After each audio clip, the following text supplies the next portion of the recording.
Here's some business advice that's blindingly obvious once you know it. The best type of proposal is no proposal. And that is because the purpose of a proposal is to answer 4 questions. And if you can answer those questions without a proposal, you don't need a proposal. You could just have a video or a long form landing page or even an elegantly crafted letter, and you won't need to pull together a proposal at all. However, if you are pulling together a proposal and you want to answer these 4 questions, here's a framework. All right, the first question is, what will I get? It's the first question that your customers or clients want to know the answer to. What will I get? Which is why most proposals begin with objectives. Here's a little way to shortcut this process. Write down outcomes, things, and feelings. Outcomes, things, feelings. Write down 3 dot points for each of those, because people want outcomes. They want to know how you're going to deliver things, and they want feelings.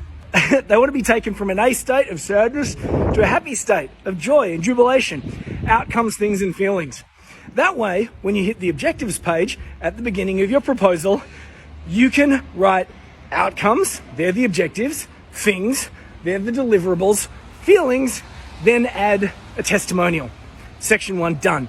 The next question that people ask is, will it work for me? Is it right for me? And they're looking for use case certainty. If people are looking for use case certainty, here's what you can do. You can write a situation analysis.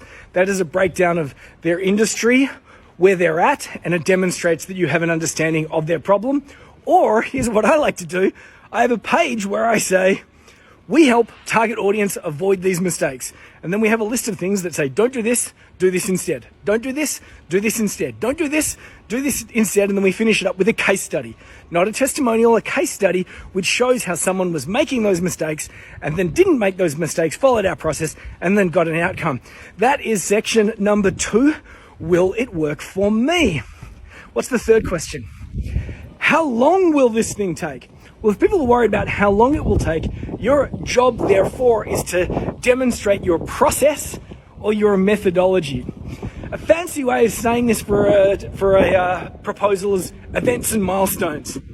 Step 1, get started. Step 2, step 3, step 4, step 5, job done.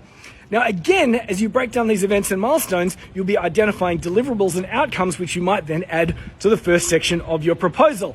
The fourth question is, how much effort will I need to put in? That's the fourth question, how much effort will I need to put in? Well, if the methodology hasn't helped them out on that particular point, that's where you add your client expectations agreement. And the client expectations agreement says, here is what we expect of you, here's what you can expect of us, here is what we won't expect of you, here is what you should not expect from us. And then you've answered those 4 questions. If you want to take it one step further, obviously have your price, your budget, but call it an investment, the investment, because that's the 5th question, not one of the top 4, it's the 5th, but it's, will I get ROI? Will I get a return on investment? And if you want a 6th one, have a page with all the frequently asked questions and go back to the beginning. What will I get? Who is this right for? How long will it take? How much effort will I need to put in? And then repeat.